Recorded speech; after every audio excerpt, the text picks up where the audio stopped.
శ్రీమాత్రే నమః శ్రీ గురుభ్యో నమః.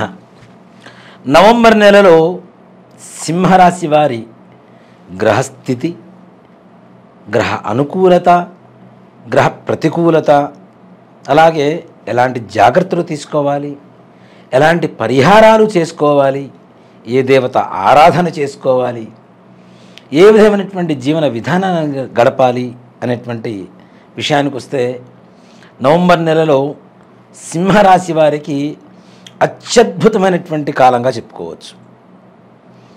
సంకల్పం మీది, కార్య దిగ్విజయత ఆ దేవతా శక్తి మీకు సంపూర్ణంగా ప్రసాదిస్తూ ఉంటుంది. ఈ పని చేయాలి అనుకునేటువంటి వారు, అంటే ధర్మం దేవత అనుకూలించాలి అంటే మన ధర్మపరమైనటువంటి కోరికలు, ధర్మపరమైనటువంటి పనులు మాత్రమే చేయాలి సుమి. ఇష్టం వచ్చినటువంటి పనులు చేస్తాను, అన్నిటికీ గ్రహస్థ అనుకూలత ఉంది కాబట్టి తప్పనిసరిగా దేవత అనుగ్రహం దొరుకుతుంది అనుకోవడం అనేది పొరపాటు. కాబట్టి మనం ఏవైనా ధర్మకార్యాలు, సత్కార్యాలు, మంచి పనులు, ఎదుటి వారికి మంచి చేయగలిగినటువంటివి, అలాగే మన జీవితంలో మనకు కావలసినటువంటి వనరులు చేకూర్చుకోవడం అనేటువంటివి కూడా ఈ యొక్క నవంబర్ మాసంలో సింహరాశి వారికి విశేషమైనటువంటి దైవ అనుగ్రహం, గ్రహ అనుకూలత రెండు సంపూర్ణంగా ఉండబోతున్నాయి. ముఖ్యంగా ఏవైతే రుణబాధలు ఉన్నాయో రుణబాధలన్నీ కూడా తొలగిపోయి చక్కగా మీకు భవిష్యత్తు కాలానికి కావలసినటువంటి ధనాన్ని దాచిపెట్టుకున్నటువంటి యోగ దశ నవంబర్లో తప్పనిసరిగా మీకు ప్రారంభం కాబోతున్నది. నవంబర్ అంతా కూడాను సువర్ణమయంగా ఉండబోతోంది. అనారోగ్య సమస్యలతో బాధపడుతున్నటువంటి వారికి కూడాను శుభకాలంగా చెప్పుకోవచ్చు. మీ దీర్ఘకాలికమైనటువంటి రోగ బాధలు కూడా తొలగిపోయి సంపూర్ణమైనటువంటి ఆరోగ్యంతో, ప్రశాంతమైనటువంటి మనస్సుతో జీవితాన్ని గడిపేటువంటి మాసమే సింహరాశి వారికి ఈ నవంబర్ మాసం. ముఖ్యంగా ఇంట్లో వివాహాది శుభకార్యాల కోసం చేసేటువంటి సత్సంకల్పం ఏదైతే ఉంటుందో నిర్విఘ్నంగా, నిరాటంకంగా చక్కగా ముందుకు సాగుతూ ఉంటుంది. మీ అమ్మాయికి కావచ్చు, మీ అబ్బాయికి కావచ్చు, లేదా సింహరాశిలో ఉన్నటువంటి అమ్మాయికి కావచ్చు, అబ్బాయికి కావచ్చు, తప్పనిసరిగా వివాహ యోగం సంపూర్ణమైనటువంటి మంచి ఫలితాన్ని ఇస్తూ ఉంటుంది. అలాగే ఉద్యోగం, ప్రభుత్వ ఉద్యోగంలో చేసేటువంటి వారికి కూడాను ఉన్నతమైనటువంటి స్థానయోగం, ఉన్నత అధికారుల మన్ననలు, అలాగే మీ తోటి వారి సంపూర్ణ సహాయ సహకారాలు మీకు ఎంతగానో తోడ్పడుతూ ఉంటాయి ఈ యొక్క మాసంలో. ప్రభుత్వ పరమైనటువంటి ఉద్యోగస్తుల సంగతి అలా ఉంటే, ప్రైవేటు పరమైనటువంటి ఉద్యోగస్తుల వారికి విశేషమైనటువంటి ధన యోగం పట్టబోతుంది.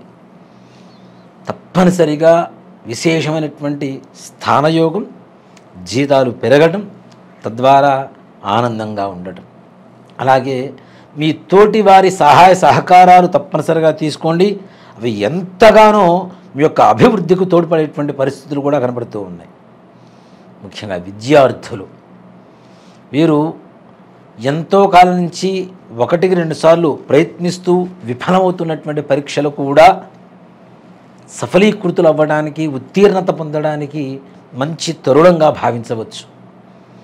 అలాగే ముఖ్యంగా రుణ బాధలు తిరిగిపోవటం, మీకు రావాల్సినటువంటి మొండి బకాయిలు ఇవ్వరు, వీళ్ళని అడగడం కూడా వృధా, సమయం వృధా, శక్తి వృధా, వదిలేద్దాం అనుకునేటువంటి పరిస్థితుల నుంచి కూడాను మీకు ఆ డబ్బులు అనుకోకుండా చక్కగా పువ్వులో తీసుకొచ్చి మీ చేతుల్లో పెట్టేటువంటి పరిస్థితులు కూడా ఈ యొక్క నవంబర్ మాసంలో కనబడుతూ ఉంది.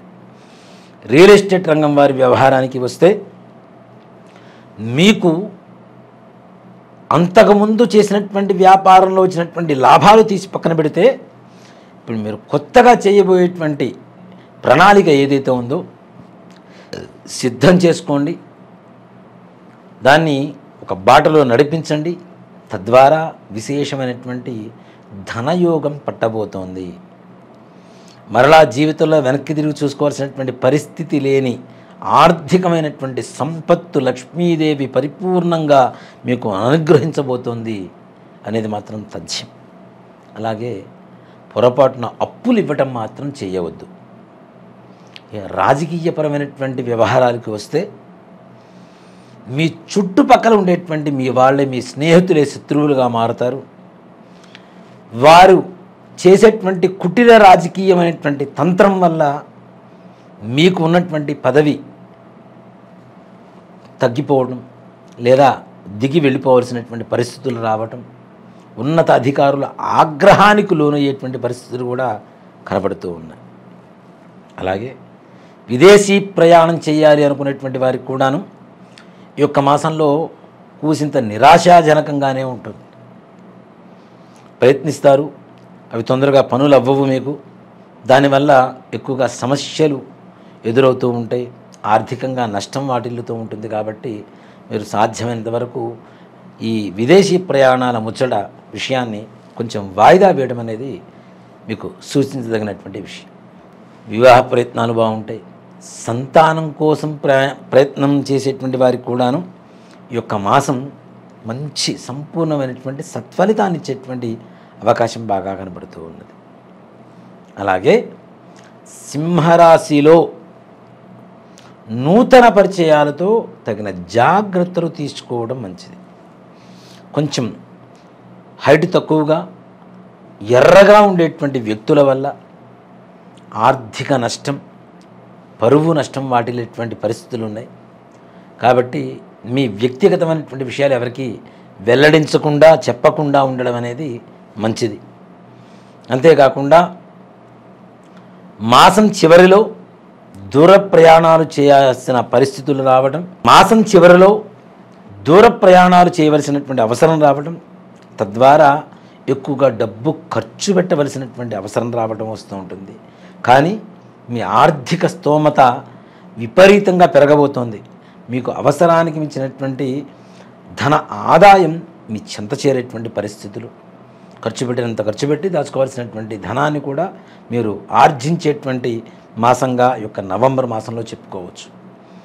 ఇక ముఖ్యంగా ఈ యొక్క సింహరాశిలో నవంబర్ నెలలో ప్రతి ఒక్కరూ కూడా మీ ఇష్టదైవ ఆరాధన చేస్తూ ఉండండి.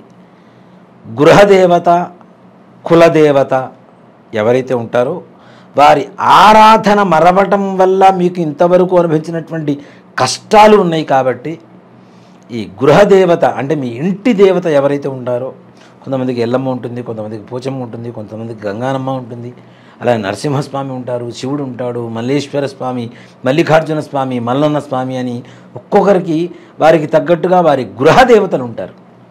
ఆ గృహదేవత ఆరాధన మరవటం వల్లనే మీరు ఇంతవరకు అనుభవిస్తున్నటువంటి కష్టాలు అనుభవిస్తున్నారు. కాబట్టి ఇహనైనా మేల్కొనండి. తప్పనిసరిగా గృహదేవత పూజ అనేటువంటిది తప్పనిసరిగా ప్రారంభించి దాన్ని నిర్విరామంగా ఎప్పుడూ ఆ యొక్క పూజా కార్యక్రమాన్ని మీరు చేస్తూ ఉండడం అనేది మీకు మంచి సూచనగా చెప్పబడుతుంది.